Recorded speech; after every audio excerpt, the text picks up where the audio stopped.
अस्सलाम वालेकुम मेरे समझदार पाकिस्तानियों। मेरा नाम रेहान तारिक है और आप मेरा यूट्यूब चैनल और फेसबुक पेज देख रहे हैं। करोड़ हद रूद आका दो जहां नबी मेहरबान मोहम्मद मुस्तफ़ा सल्लल्लाहु अलैहि वसल्लम पर इस दुआ और इस उम्मीद के साथ इस व्लॉग का आगाज करते हैं कि अल्लाह रब्बुल इज़्ज़त इस मुल्क के फैसला साजों के दिलों में समझदार पाकिस्तानियों के लिए नरमी पैदा कर दे।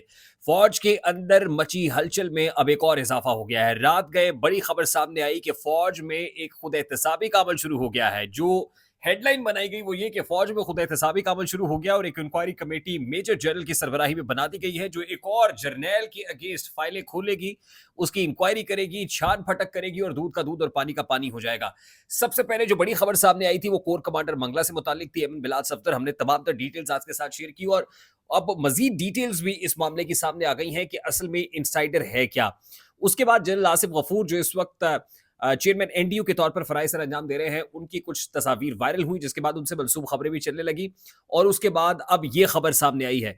फौज में जो हलचल मची है उस मुतालिक इमरान खान के कान में शायद किसी ने एक बार फिर सरगोशी कर दी है, जिसके बाद इमरान खान साहब ने अपना हदफ तनकीद chief of the army staff general Asim Munir को बना दिया है। उसके अलावा वो किसी पर बात नहीं कर रहे और जो कुछ उन्होंने जनरल आसिम मुनीर से मुतालिक आज अडयाला जेल में 190 मिलियन पाउंड केस की समाअत के दौरान कहा, वो सामने आ गया और हमने उसकी डिटेल्स भी आपके साथ शेयर की। हर्फ ब हर्फ इमरान खान साहब क्या कह रहे हैं, उनके इरादे क्या हैं, उन्होंने क्या स्ट्रैटेजी बनाई हुई है और अब इस हिकमत अमली में किस कदर कामयाब होंगे, इस मुतालिक हम पहले ही अहाता कर चुके हैं। अब रिसेंटली जो खबर सरफेस हुई है या अनर्थ हुई है, जो डिटेल्स सामने आई हैं, वो साबिका डीजीआईएसआई, साबिका core commander Peshawar general Faiz Hameed से मुतालिक है। लेकिन ये इंफॉर्मेशन 7 साल यानी असल में जो चार्जशीट पेश की गई थी और जो वाकया रूनुमा हुआ था वो तकरीबन 7 साल पुराना है। 2017 का वाकया है, 12 मई 2017 जुमातुल मुबारक का रोज और जुमातुल मुबारक की जो शब है वो एक ऑपरेशन हुआ था और इस ऑपरेशन में इस्लामाबाद का जी11 सेक्टर में एक प्रॉपर्टी टाइकून, या यूं कहिए कि एक निजी हाउसिंग सोसाइटी, मैं नाम ले लेता हूं क्योंकि वो टॉप सिटी वन, इस्लामाबाद की top city one housing society थी, जिसके मालिक के घर पे रेड की गई। और ये रेड कोई आम रेड नहीं थी, बल्कि इसमें रेंजर्स के जवान थे, इसमें हसास इदारे, मुबैना तौर पर आईएसआई के जो ऑफिसर्स हैं वो मौजूद थे। और top city one housing society के मालिक कमर मुइस के घर पर जो रेड हुई, इस मुतालिक बाद में कहा गया कि रेड असल में किसी और के घर पर होनी थी और निशाना शायद कोई और था। एक सियासी फर्द भी बताया जाता है और पाकिस्तान मुस्लिम लीग नून के अकलियती रहनुमा का नाम लिया जाता है कि रमेश सिंह अरोड़ा, जो पाकिस्तान मुस्लिम लीग नून के अकलियती रहनुमा है, उनके घर पर रेड होनी थी।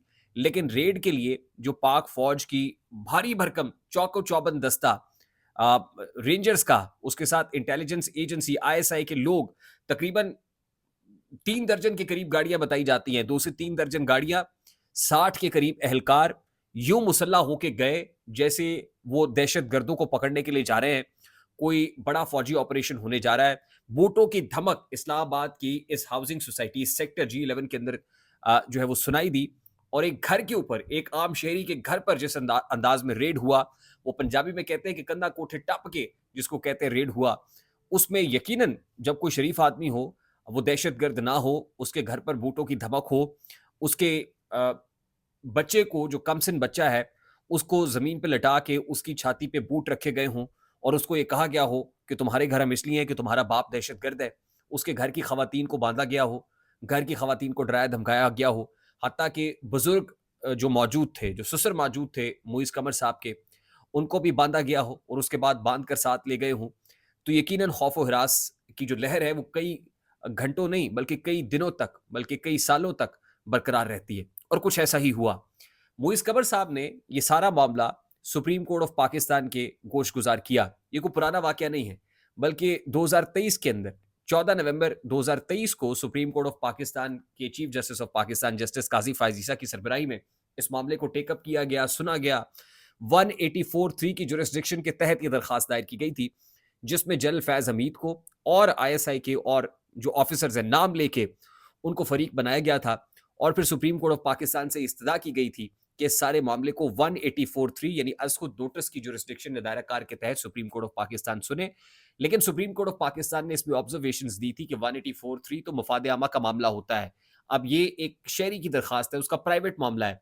इससे आम जो लोग हैं, मफाद आमा का क्योंकि ये जुरिस्डिक्शन है, फिर आम लोग इससे कैसे मुतासिर हुए और अगर ये सुना जाता है तो फिर आम लोगों के साथ वो जस्टिफाइड नहीं होगा। जिसके बाद जो अटॉर्नी जनरल है, उनसे मावनत सुप्रीम कोर्ट ऑफ पाकिस्तान ने मांगी। जो असिस्टेंट अटॉर्नी जनरल है, उन्होंने यकीन दहानी कराई थी कि इसके मुतादिद फॉरम्स मौजूद हैं, लेकिन जो दीगर फॉरम्स थे, उस पर मोइस कमर साहब, जो इस पे मुतासरा फरीक थे, उनकी तरफ से कहा गया कि वहाँ से हमें कोई रेमेडी मिल नहीं रही है। वो कोई भी जो पाकिस्तान की इंटेलिजेंस एजेंसी या फौजी या एस्टैब्लिशमेंट के खिलाफ कार्रवाई करने को तैयार नहीं है। एफआईए क्या कर सकती है, पुलिस क्या कर सकती है, वो इसमें हमारी सुनवाई नहीं हो रही। हम सुप्रीम कोर्ट ऑफ पाकिस्तान के दर पे इसलिए दस्तक दे रहे हैं कि सुप्रीम कोर्ट ऑफ पाकिस्तान से तवक्को है कि चीफ जस्टिस कुछ करेंगे। अब असिस्टेंट अटॉर्नी जनरल की तरफ से एक फॉरम और बताया गया कि वजारत दफा को अगर दरखास्त की जाए तो हुकूमत पाकिस्तान भरपूर मावनत करेगी। हुकूमत पाकिस्तान इस केस के अंदर जो है वो इस मामले को बतरीके ऐसे या खुश उसलूबी से टेकअप करेगी, जिसके बाद सुप्रीम कोर्ट ऑफ पाकिस्तान ने यह मामला वजारत दफा के ऊपर छोड़ दिया था और असिस्टेंट अटॉर्नी जनरल की जो यकीन दहानी है उसको मान लिया गया था। उसके बाद सुप्रीम कोर्ट ने ये मुतासरा फरीक से कहा कि वजारत दफा में दरखास्त दे। ये दरखास्त दी गई और वजारत दफा में दी गई दरखास्त के ऊपर अब फौज ने ये किया है कि एक मेजर जनरल, जो सर्विंग मेजर जनरल है, उसकी सरबराही में एक कमीशन तश्कील दिया है। अब वो कमीशन जो निजी हाउसिंग सोसाइटी के मालिक मुइस कमर हैं, यानी top city one housing society के मालिक, उनके इन एलिगेशंस की तहकीकात करेंगी और उसमें एलिगेशंस यही हैं कि जनरल फैज़ हमीद के इमाम पर कोशिश ये की गई कि मेरी जो हाउसिंग सोसाइटी है उसके जो शेयर्स हैं, उन्होंने ये कहा कि ये हमारे नाम कर दिए जाएँ। और आपको तो याद है ना कि नजफ़ हमीद साहब, जो फैज़ हमीद साहब के भाई हैं, वो तहसीलदार हैं चकवाल से, और वो भी ज़मीनों की अलॉटमेंट और ये सारे मामलात को वो देखते हैं। तो कहा यह गया कि सबसे पहले तो जो मेरी सोसाइटी के जो निकाले गए लोग हैं, जो मेरे ही मुलाजिम थे, उनको लेकर मेरे घर पर छापा मारा गया। मौके पे मौजूद ना सिर्फ लोगों को हरास किया गया, बल्कि मेरे बच्चे की छाती पे सर रख के इर्तज़ा साहब, बूट रख के छाती पे बूट रख के जो है इर्तज़ा नाम लिया जाता है, जो आईएसआई का अफ़सर था, उसने ये कहा कि तुम्हारा बाप दहशतगर्द है। तो मेरा बच्चा तो ट्रॉमे में चला गया और उसको जो है ट्रॉमे से निकालना आज तक बड़ा मुश्किल है। मेरी जो बीवी है, वो मुतअद्दिद अमराज़ आर्ज़ों में मुब्तला हो गई। मेरे जो ससुर हैं, उनको तकरीबन 45 रोज़ तक कस्टडी के अंदर रखा गया और सीटीडी की कस्टडी में नहीं, बल्कि एक टॉर्चर सेल में रखा गया। उनको कैंसर जैसा मोज़ी मरज़ लाहक हो गया और उसके बाद वो इस जहान-ए-फ़ानी से कूच कर गए।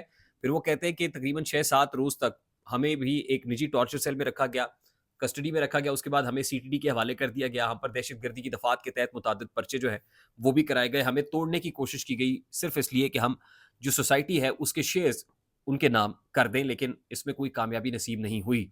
जब नहीं हुई तो फिर इंतकामी कार्रवाइयाँ की गई, हम पर पर्चे कराए गए और फिर वो कहते हैं कि उस दिन, जिस दिन रेड हुई थी, हमारे घर से जो नकदी है और दीगर अशिया है, वो 2 कोरोला गाड़ियों के अंदर भर के ले जाई गई और उसकी जो सीसीटीवी फुटेज है, वो भी हमारे पास मौजूद है।